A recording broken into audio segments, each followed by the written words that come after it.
Hay una pregunta que nadie se atreve a hacerse en voz alta, no porque sea difícil de responder, sino porque en algún lugar profundo, oscuro y racional ya sabes la respuesta, y esa respuesta te aterra.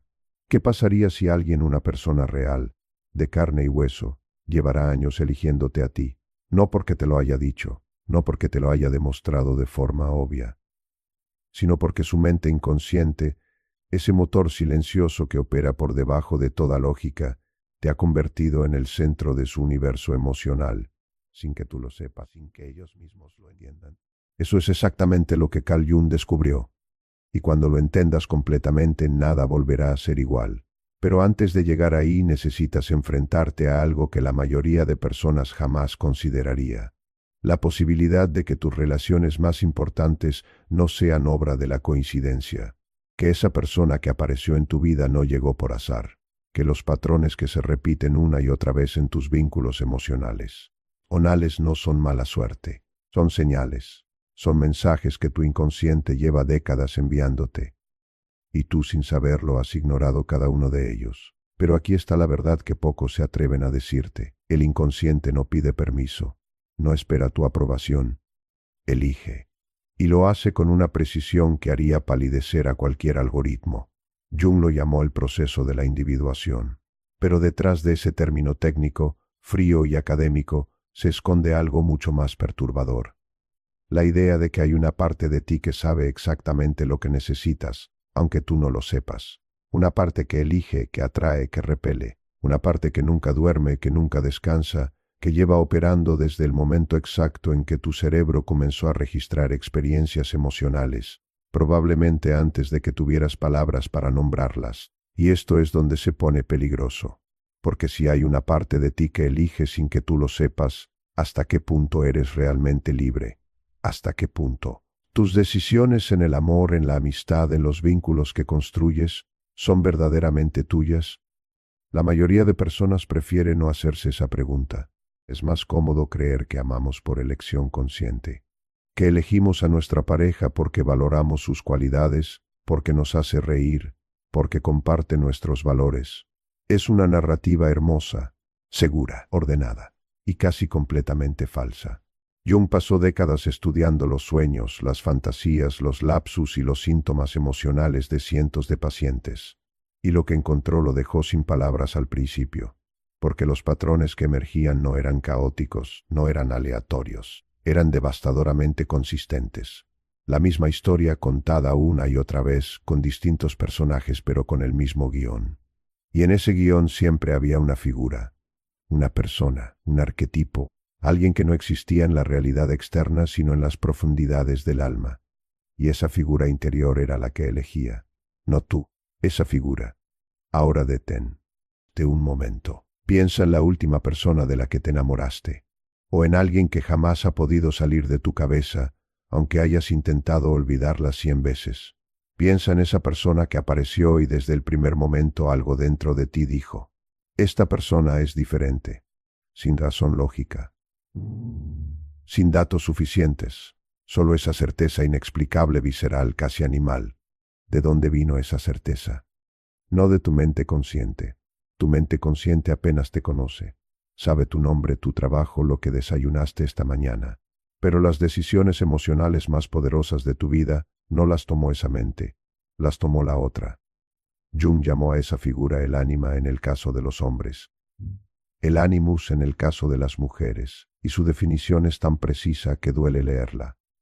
Es la imagen interna del alma, la representación psíquica de todo lo que has reprimido, de todo lo que anhelas, de todo lo que te falta y no puedes admitir que te falta. Y cuando esa imagen interior, ese ánima o animus, trae una resonancia en alguien del mundo externo, algo explosivo ocurre. A eso lo llamamos enamoramiento, pero Jung lo llamaría proyección, y aquí está la parte que más incomoda.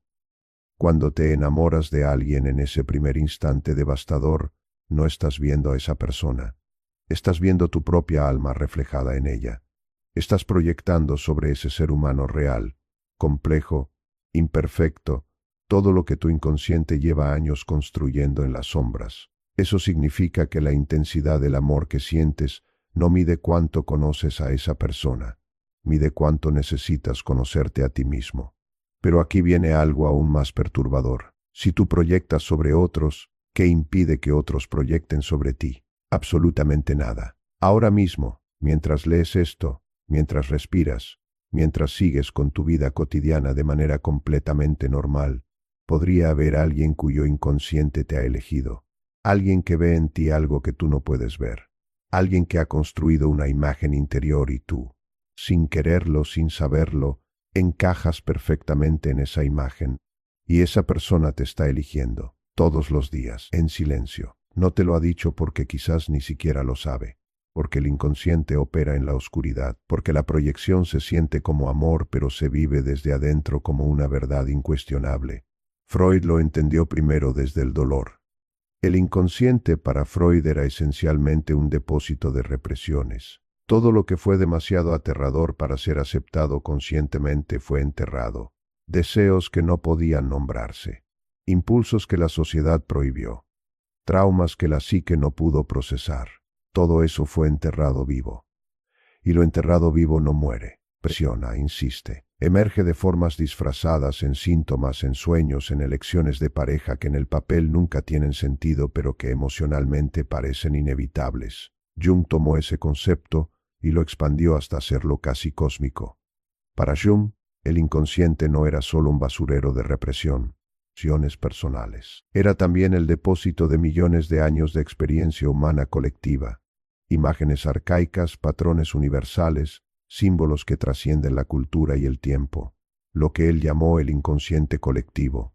Y dentro de ese inconsciente colectivo viven los arquetipos, el héroe, la sombra, la gran madre, el anciano sabio y el que más nos importa aquí, el ánima y el animus, esas figuras del alma que determinan con una precisión que asusta a quién elegimos y quién nos elige a nosotros, porque la elección nunca es completamente tuya, nunca lo fue. Y la persona que hoy sientes que simplemente apareció en tu vida, que llegó en el momento exacto, encajó de una manera que no puedes explicar, esa persona no llegó por azar, llegó porque algo en ti la llamó, o porque algo en ella te estaba buscando a ti. Y aquí está el abismo que se abre debajo de todo esto. Puedes saber cuál de las dos es tu situación. ¿Eres el que proyecta o el que es proyectado? ¿Eres el Q? ¿Elige o el elegido? La respuesta más honesta que Jung daría es probablemente ambas cosas al mismo tiempo, porque la psique humana no opera en líneas rectas, opera en espirales, en espejos enfrentados, en ecos que se amplifican hasta que ya no puedes distinguir el original del reflejo. Pero hay algo que sí puedes saber, algo que, una vez que lo veas, no podrás dejar de ver. Y tiene que ver con los patrones, con la repetición, con esa extraña tendencia que tienen las personas a reproducir una y otra vez la misma dinámica emocional con personas completamente distintas. ¿Por qué sigues eligiendo al mismo tipo de persona? ¿Por qué las relaciones que parecen tan distintas terminan de formas tan similares? ¿Por qué la intensidad que sientes al principio siempre colapsa en el mismo tipo de dolor? No es mala suerte, no es el azar.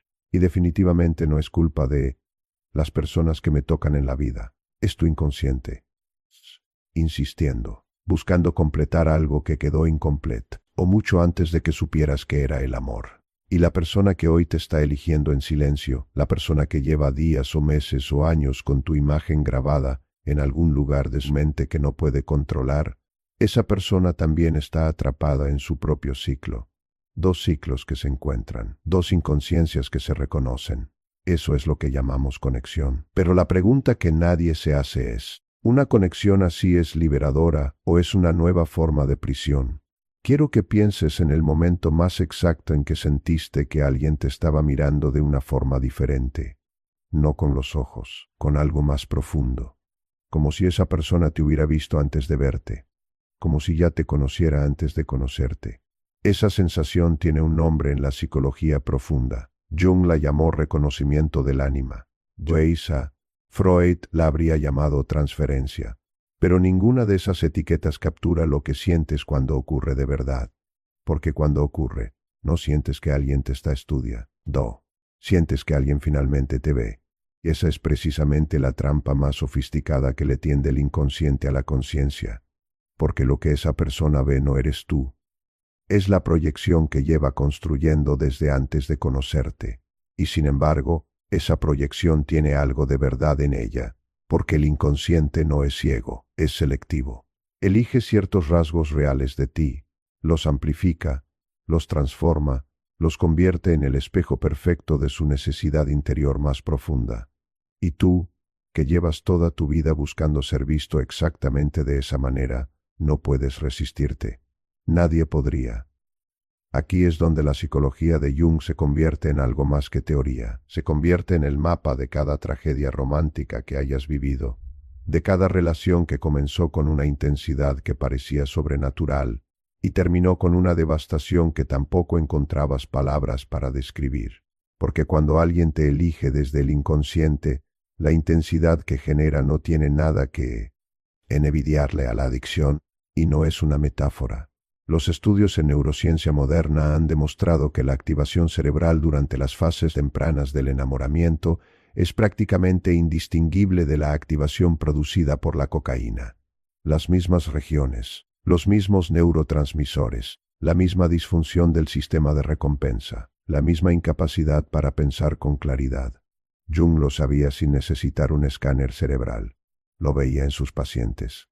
La persona que había sido elegida por el inconsciente de otra se convertía en objeto de una atención que bordeaba la obsesión. El otro no podía dejar de pensar en ella. La interpretaba en términos que no correspondían con la realidad. La magnificaba, la idealizaba, la convertía en la solución a un dolor que llevaba décadas incubándose. Y aquí está la verdad más incómoda que la psicología junguiana puede ofrecerte. Cuando alguien te ama con esa intensidad arrolladora desde el inicio, es muy probable que no te esté amando a ti, es decir, está amando a su ánima o a su animus, y tú simplemente tuviste la mala fortuna o la buena fortuna, dependiendo de cómo lo veas, de parecerte lo suficiente a esa imagen interior. ¿Cuánto tiempo puede sostenerse algo así? Exactamente el tiempo que tardas en ser completamente tú mismo, en mostrar las partes de ti que no encajan con la proyección, en decepcionarlos, en ser humano de maneras que su imagen idealizada de ti nunca podría haber anticipado. Y entonces ocurre algo devastador. La proyección se rompe, el encantamiento se disuelve, y de repente, esa persona que te adoraba con una intensidad que te hacía sentir finalmente visto, te mira como si fuera la primera vez que te viera realmente, y no le gusta lo que ve, no porque hayas cambiado, sino porque nunca fuiste lo que ellos necesitaban que fueras. Esto es lo que Jung llamaba el colapso de la proyección, y es uno de los momentos más dolorosos que un ser humano puede experimentar, porque no es solo el fin de una relación, es el descubrimiento de que la relación, en algún nivel fundamental, nunca existió del modo que creías. Pero aquí viene algo que pocas personas son capaces de sostener. El colapso de la proyección no es una tragedia, es una oportunidad. Suena a consuelo barato, lo sé, pero escucha lo que sigue. Cuando la proyección colapsa, cuando la ilusión se rompe y ambas personas se encuentran cara a cara sin el filtro idealizante del inconsciente, hay exactamente dos caminos posibles. El primero, alejarse, huir del dolor del desencuentro, buscar una nueva persona sobre la cual proyectar, repetir el ciclo, empezar de cero con la misma historia y nuevos personajes. La mayoría de personas elige este camino, no porque sea cobarde, sino porque el inconsciente lo hace sentir como el camino más natural, más razonable, más honesto. Simplemente no éramos compatibles, ya no había amor. Las cosas cambian.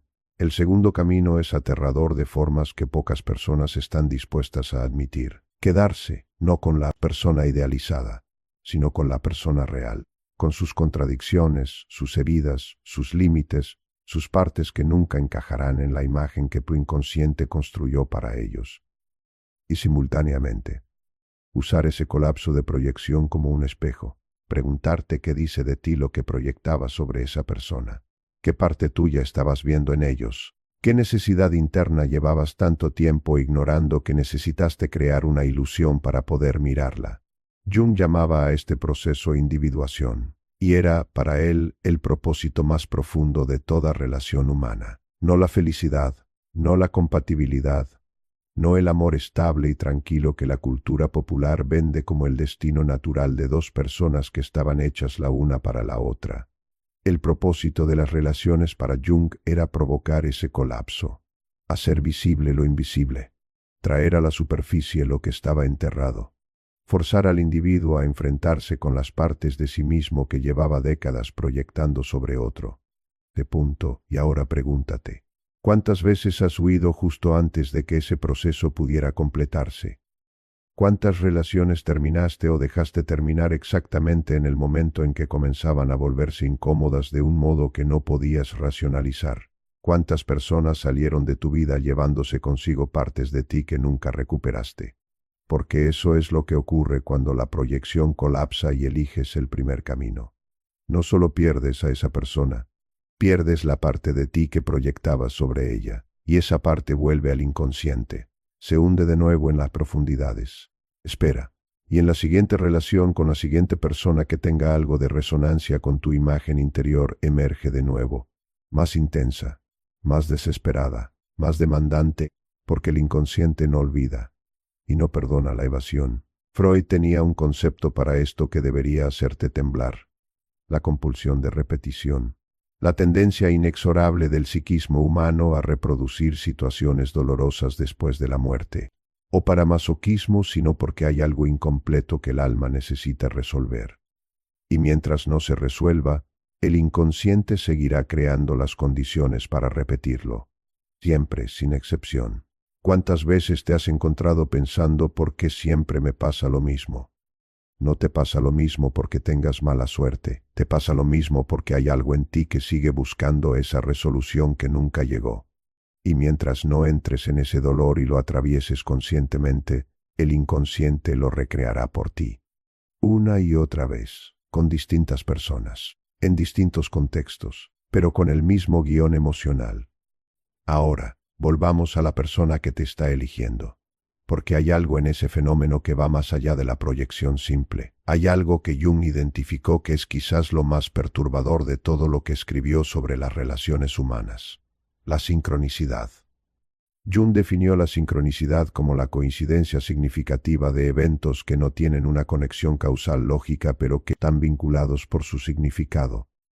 No es magia, no es misticismo. Es el reconocimiento de que la psique humana y el mundo externo se relacionan de maneras que exceden la lógica lineal de causa y efecto. ¿Qué tiene que ver esto con alguien que te elige? Todo, porque cuando dos inconscientes están en resonancia, cuando dos proyecciones se corresponden, cuando hay un vínculo genuino entre dos imágenes interiores y dos personas reales, empiezan a ocurrir cosas que la lógica no puede explicar. Piensas en alguien y esa persona te escribe. Sueñas con alguien y al día siguiente esa persona reaparece en tu vida de formas que no habías anticipado. Sientes que alguien está pensando en ti, y aunque no puedes probarlo, la sensación es tan precisa, tan específica, tan persistente, que no puedes descartarla completamente. Jung no diría que eso es telepatía. Jung diría que cuando dos psiques comparten una resonancia suficientemente profunda, el inconsciente colectivo actúa como un campo de conexión que trasciende la distancia física, y la persona que te ha elegido en silencio, la que lleva semanas o meses o años con tu imagen prendida en algún lugar de su mente que no puede apagar, está generando ese campo alrededor de ti. Aunque no lo notes, aunque nunca te lo diga, aunque quizás ni siquiera sepa que lo hace. Pero aquí está el giro que nadie anticipa. Esa persona que te elige no lo hace desde un lugar de fortaleza, lo hace desde un lugar de necesidad, y esa necesidad, si no la entiendes, puede convertirse en la trampa más sofisticada en la que jamás hayas caído, porque ser elegido por el inconsciente de alguien se siente como ser amado, pero no siempre lo es. Y distinguir la diferencia podría ser la decisión más importante que tomes en tu vida emocional. Hay un momento específico en que la psicología deja de ser un concepto académico y se convierte en el filo de un cuchillo que llevas cargando sin saber. Ese momento ocurre cuando te das cuenta de que la persona que más te ha marcado en la vida, la que dejó la huella más profunda en tu manera de relacionarte, en tu manera de amar, en tu manera de alejarte cuando algo se acerca demasiado, esa persona no te eligió libremente. te eligió desde su herida. Y tú, sin saberlo, sin pedirlo, fuiste el escenario perfecto donde esa herida pudo representarse de nuevo. Jung lo entendió de una forma que Freud nunca pudo articular completamente. Para Freud, la herida primaria siempre tenía que ver con el deseo reprimido, con la sexualidad frustrada, con el conflicto entre el id y el superego. Era una visión profunda pero también estrecha, mecánica, como si el alma humana fuera una máquina de vapor con válvulas de presión. Jung vio algo más grande, algo más oscuro, algo que llamó la sombra. Y la sombra no es simplemente lo que reprimes. La sombra es todo lo que eres y que has decidido o que la sociedad, tu familia, tu historia te han obligado a decidir que no debes ser. Cada rasgo que juzgaste en ti mismo y enterraste. Cada emoción que aprendiste a llamar inapropiada. Cada deseo que clasificaste como peligroso. Cada parte tuya que fue rechazada, ridiculizada, ignorada por las personas que moldearon tu identidad en los años más vulnerables de tu existencia. Todo eso vive en la sombra, y la sombra no se queda quieta. Aquí está lo que nadie te enseña sobre las personas que te eligen desde su herida, lo que ven en ti, lo que los atrae hacia ti de forma tan irresistible, tan aparentemente inevitable. Con frecuencia es exactamente lo que su sombra contiene. Lo que ellos han reprimido y necesitan con desesperación recuperar, lo ven en ti, lo sienten en ti. Y esa resonancia se disfraza de amor, de conexión profunda, de por fin alguien que me entiende. Pero lo que realmente están sintiendo es el tirón de su propio inconsciente, mostrándoles a través de ti todo lo que ellos mismos podrían ser si se atrevieran a integrar su sombra. Tú eres el espejo, no el destino, y los espejos no salvan a nadie. Piensa en esto con la honestidad brutal que esto requiere. ¿Cuántas veces has sido ese espejo? ¿Cuántas veces alguien te eligió con una intensidad que parecía amor, pero que en realidad era el reflejo de lo que ellos necesitaban ver de sí mismos? ¿Cuántas relaciones comenzaron con esa sensación de finalmente me comprenden y terminaron cuando empezaron a darse cuenta de que lo que veían en ti era incómodo, era perturbador, era lo que más temían en sí mismos? Y aquí viene algo que quizás nunca habías considerado. La misma dinámica aplica en la dirección contraria. Cuando sientes esa atracción inexplicable hacia alguien, cuando sin razones claras una persona te captura de una manera que no puedes racionalizar, pues hamos contacto. Es tu propia sombra haciendo contacto. Estás viendo en esa persona algo que te pertenece a ti. Algo que reprimiste, algo que juzgaste, algo que enterraste porque era demasiado peligroso, demasiado extraño, demasiado contrario a la imagen que construiste de quién debe ser. Y la atracción que sientes, esa intensidad que no puedes apagar, no tiene nada que ver con esa persona en sí. Tiene todo que ver con el hambre que siente tu sombra cuando finalmente ve algo suyo reflejado en el mundo externo. Esto es devastadoramente liberador si puedes sostenerlo, porque significa que cada persona que te atrae con esa intensidad irracional te está dando información preciosa sobre ti mismo, sobre lo que has reprimido, sobre lo que necesitas integrar, sobre las partes de ti que llevan décadas en el exilio de tu inconsciente. Pero también significa algo más oscuro. Significa que mientras no hagas ese trabajo de integración, seguirás siendo vulnerable. Seguirás siendo atraído hacia personas que activan tu sombra sin que puedas entender por qué. Seguirás creando vínculos que tienen la intensidad de lo compulsivo, pero la fragilidad de lo ilusorio. Y hay personas que lo saben, no conscientemente. Nadie es tan maquiavélico en el nivel del inconsciente. Pero hay personas cuyos patrones emocionales los llevan una y otra vez a buscar a alguien cuya sombra complemente la suya, a buscar a alguien que contenga lo que ellos han reprimido, a buscar, en definitiva, a alguien que se convierta en el recipiente de sus proyecciones más oscuras. Y cuando te encuentran, cuando hay esa resonancia, cuando tu sombra y la suya se reconocen en el espacio invisible entre dos personas, la atracción que se genera es de una potencia que pocas cosas en la experiencia humana pueden igualar. Jung lo llamó la coniunctio, la unión de los opuestos, la alquimia psíquica, pero hay que ser muy claro sobre lo que Jung nunca romantizó.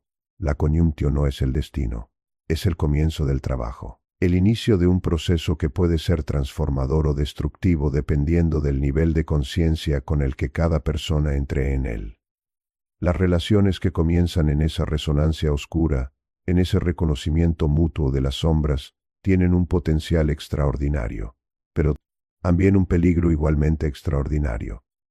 Porque si ninguna de las dos personas está dispuesta a hacer el trabajo de integración, si ninguna tiene la valentía de mirar su sombra directamente en lugar de proyectarla sobre el otro, la relación se convierte en un campo de batalla.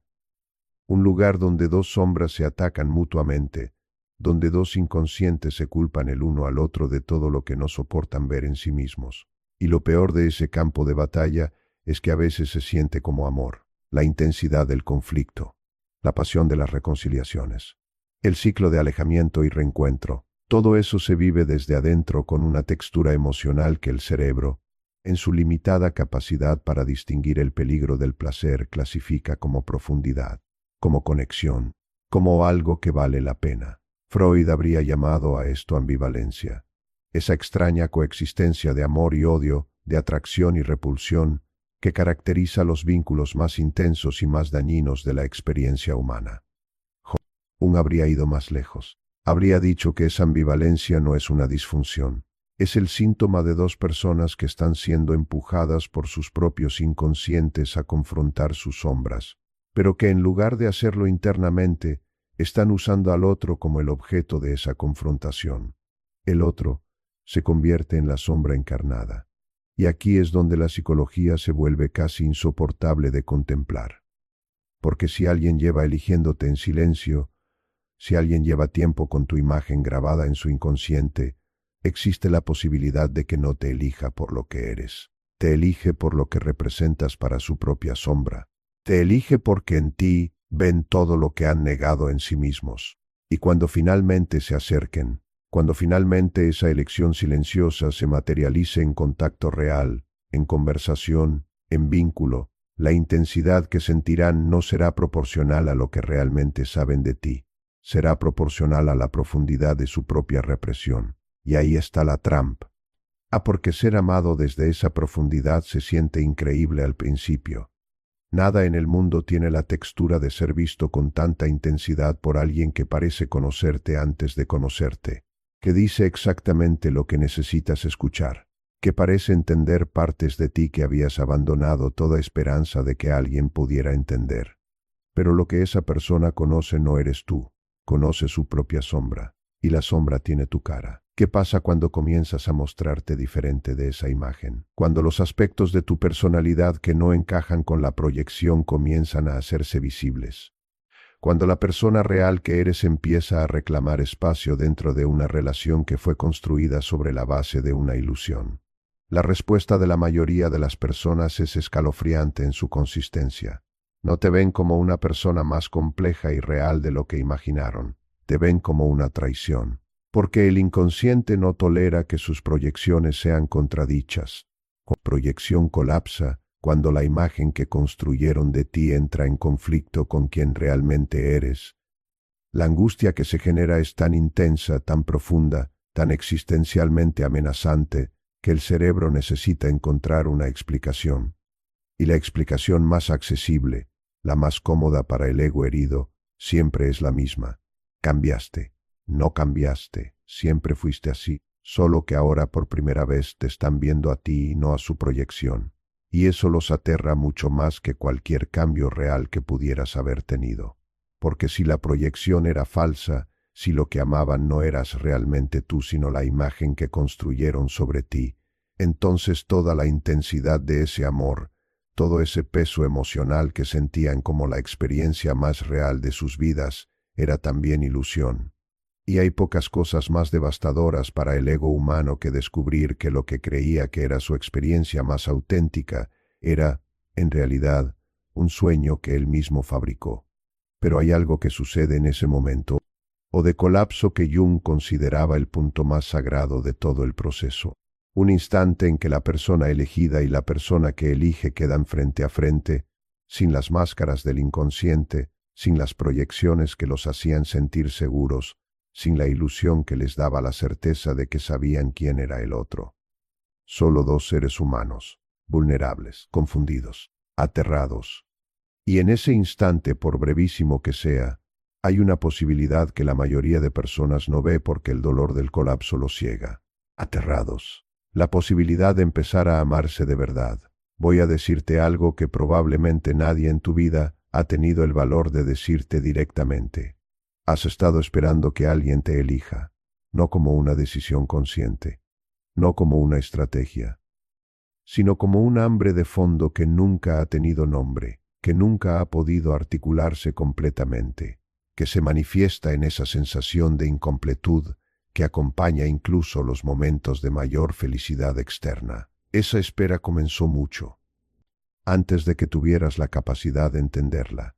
Comenzó la primera vez que alguien cuya elección importaba, cuya mirada tenía el poder de decirte quién eras, desvió los ojos, o no llegó cuando necesitabas que llegara, o llegó de maneras que no sabías cómo recibir porque nadie te enseñó que podías ser recibido. Y desde ese momento, una parte de ti, la parte que Jung habría llamado el niño herido dentro del inconsciente, comenzó a construir una historia sobre lo que tenías que hacer, en lo que tenías que convertirte, cómo tenías que presentarte ante el mundo, para que esa elección finalmente ocurriera, para que alguien por fin te eligiera de la manera en que necesitabas ser elegido cuando eras demasiado pequeño para sobrevivir sin esa elección. Y aquí está el corazón de todo lo que Jung pasó su vida intentando articular. Esa historia que construiste para ser elegido se convirtió en tu personalidad. La persona, Jung la llamó la persona, la máscara social, la identidad que presentamos al mundo. No porque seamos hipócritas, no porque seamos manipuladores, sino porque de pequeños aprendimos, con la precisión brutal que solo tienen los aprendizajes de supervivencia, qué versión de nosotros mismos generaba aceptación, qué rasgos atraían amor, qué emociones eran permitidas y cuáles debían ser suprimidas. Y construimos esa versión, y la volvimos tan natural, tan automática, tan definitoria de quienes creemos ser, que olvidamos completamente que es una construcción. Olvidamos que detrás de la persona hay un ser que nunca ha podido presentarse al mundo tal como es. Un ser que lleva décadas esperando ser elegido no por lo que ha aprendido a mostrar, sino por lo que ha aprendido a esconder. Ahora llega la parte que cambia todo. La persona que te está eligiendo en silencio, la que lleva tiempo con tu presencia grabada en algún lugar de su inconsciente donde no puede apagarla, esa persona no está eligiendo tu persona, está eligiendo algo más profundo. Filtra a través de la persona a pesar de todos tus esfuerzos por controlarlo. Algo que no puedes ocultar completamente porque emana de un nivel de tu ser que la voluntad consciente no puede gobernar. Está eligiendo lo que se escapa, y lo que se escapa es, paradójicamente, lo más auténtico de ti. Esas contradicciones que no puedes resolver. Esa vulnerabilidad que se cuela en los momentos menos calculados, esa intensidad que a veces te sale sin aviso y que te deja preguntándote si mostraste demasiado. Ese hambre que a veces se percibe en la forma en que escuchas, en la forma en que prestas atención, en la forma en que te inclinas hacia las conversaciones que realmente te importan. Eso es lo que eligen, lo que no puedes controlar, lo que eres cuando te olvidas de ser quien crees que debes ser. Y aquí está la verdad final, la que colapsa todo lo que has construido para sentirte seguro. Nunca has necesitado que te elijan de la manera en que creías necesitarlo. Lo que necesitabas, necesitaste, lo que el niño que fuiste buscaba con esa desesperación que todavía reverbera en tus elecciones de pareja, en tus relaciones más intensas, en las personas de las que no puedes olvidarte aunque quisieras, no era la aprobación del otro. Era el permiso para ser visto como eres, no como la versión que construiste para ser aceptado, no como la proyección que alguien necesitaba colocarte encima, no como el espejo de nadie, no como el recipiente de ninguna sombra ajena. Completo, con tus contradicciones y tus heridas y tus partes que nunca has podido mostrar porque nadie te dio el lenguaje para presentarlas de manera que pudieras sobrevivir al exponerlas. Y el giro que Freud intuía pero que Jung articuló con una claridad que todavía duele leer es este. Ese permiso no puede dártelo nadie más. No existe persona en el mundo cuya elección sea suficientemente poderosa para reparar lo que se rompió antes de que supieras que podía romperse. No existe relación cuya en intensidad sea capaz de llenar el espacio que dejó una mirada desviada cuando tenías 3 años, o una ausencia repetida cuando tenías 8, o una crítica que internalizaste cuando tenías 12 y que desde entonces has llamado la voz de la razón. Esa es la gran mentira que el inconsciente te cuenta una y otra vez, con cada nueva persona que parece poder darte lo que buscas. Esta vez sí, esta persona sí puede completarme. Y cada vez que esa promesa colapsa, cada vez que la proyección se rompe y descubres que la persona real no puede hacer lo que imaginabas que haría, el dolor no es solo el dolor de perder a esa persona, es el dolor de descubrir, de nuevo, el agujero sigue ahí, que no se cerró, que nadie desde afuera puede cerrarlo. Y esto es lo que la mayoría de personas no puede sostener. Es más fácil buscar a alguien nuevo. Más fácil reactivar la esperanza con una nueva proyección, más fácil sentir esa intensidad de los comienzos, ese reconocimiento de las sombras que se encuentran, esa ilusión de la coniunctio que hacer lo único que realmente puede cambiar algo. Entrar al interior de uno mismo con la misma valentía que se necesitaría para entrar a un cuarto oscuro del que no conoces la geometría, sin saber qué encontrarás, sin garantías de que lo que salga sea manejable, sin la certeza de que el otro lado de ese proceso sea mejor que el punto de partida. Jung llamó a este proceso la individuación, y lo describió no como un camino hacia la felicidad, sino como un camino hacia la integridad, hacia la totalidad, hacia la reunión de todos los fragmentos del yo que fueron exiliados al inconsciente en nombre de la supervivencia emocional. Es el camino más difícil que existe. Es también el único, porque todo lo demás, toda relación que comience antes de haber hecho ese trabajo, toda elección que haga otra persona sobre ti antes de que tú hayas aprendido a elegirte a ti mismo, será siempre una danza de sombras, hermosa a veces, intensa siempre y fundamentalmente incompleta. Ahora, la persona que te ha estado eligiendo, si has llegado hasta aquí, si has podido sostener todo lo que se ha expuesto en este camino, tienes ya algo que la mayoría de personas que serán elegidas no tienen: conciencia. Sabes que la elección del otro no te define. Sabes que la intensidad de la atracción no mide la profundidad de la conexión real. Sabes que ser elegido por el inconsciente de alguien te hace responsable de algo que la mayoría de personas ignora que existe: la responsabilidad de no convertirte en la proyección, de ser tan auténtico, tan complejo, tan completamente tú mismo dentro de esa relación, que la persona que te eligió se vea forzada, por la contundencia de tu realidad, a confrontar el hecho de que lo que amaba era una imagen. Y en ese confrontamiento, que puede ser doloroso para ambos, está la posibilidad de algo que pocas relaciones humanas alcanzan. Un amor que no comienza en la ilusión sino en el reconocimiento mutuo, que no se sostiene sobre proyecciones sino sobre la aceptación radical de la realidad del otro, que no pide al otro que sea el espejo de tu sombra, sino que comparta contigo el trabajo de integrar la propia. Un amor que, para usar las palabras de Jung en uno de los momentos más lúcidos de toda su obra, no es la fusión de dos personas, sino el encuentro de dos soledades que por un instante dejan de tener miedo de sí mismas. Y si llegas a ese lugar, si esa persona que te ha estado eligiendo en silencio y tú llegan juntos a ese lugar, lo que construirán no tendrá la intensidad eufórica de la proyección, no tendrá el vértigo del reconocimiento de las sombras, no tendrá ese sabor casi alucinante de los primeros momentos de la ilusión compartida, pero tendrá algo infinitamente más raro, tendrá la textura de lo real. Y lo real, en un mundo construido sobre máscaras y proyecciones y sombras que nadie quiere mirar, es la cosa más extraordinaria, más perturbadora, más aterradoramente bella que dos seres humanos pueden ofrecerse mutuamente. No hay nada más revolucionario que ser visto, no por quien crees que debes ser, no por la imagen que proyectan sobre ti, sino por quien eres cuando nadie te está mirando, incluido tú mismo. Y si alguna vez alguien te elige así, si alguna vez alguien tiene el coraje de verte en ese nivel, con esa honestidad sin filtro que quema todas las ilusiones cómodas, recuerda esto: no te está eligiendo a ti, Está eligiendo la posibilidad de conocerse a sí mismo a través de ti. Y eso, si lo sostienes, si no huyes cuando el espejo muestra lo que duele, si te quedas presente en ese fuego que calcina todo lo falso, eso podría ser lo más cercano al amor verdadero que la psique humana es capaz de generar. Jung lo sabía. Lo vivió. Lo estudió en 1000 formas distintas a través de 1000 personas distintas durante toda una vida dedicada a descender al abismo del alma humana.